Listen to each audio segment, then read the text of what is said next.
యేసుక్రీస్తు ప్రభు కాదని రోజు యెహోవా సాక్షులు ఏం చేస్తున్నారంటే బోధిస్తున్నారు. వారు యేసుక్రీస్తు ప్రభువును కాదన్నంత మాత్రాన ఆయన ప్రభు కాకుండా పోడు.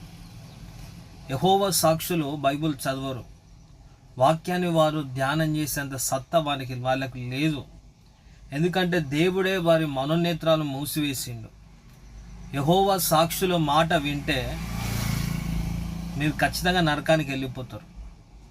యెహోవా సాక్షులంత భయంకరమైన వారి మీద ఉన్న శాపం ఎవరి మీద లేదు. యెహోవా సాక్షులు యెహోవా మాట కూడా వాళ్ళు వినరు. ఎందుకంటే వారికి కావలి కోట అనే పుస్తకాలు, ఆ పుస్తకాల మీదనే వాళ్ళ ఆధారం. ఎవడో చేసిన బోధ మీదనే వారు ఆధారపడతారు, కానీ సొంతంగా దేవుని సన్నిధులు అడిగి పొందుకునే కృప వాళ్ళకు లేదు. యెహోవా సాక్షుల సంఘాలకు మీరు వెళ్తే మీ జీవితాలు శాపగ్రస్తమై నాశనమైపోతారు. మీరు జాగ్రత్త. బైబిల్ చదవండి, దేవుని అడగండి, దేవుడు నీకు సత్యాన్ని బయలుపరుస్తాడు. అప్పుడు దేవుని వెంబడించండి.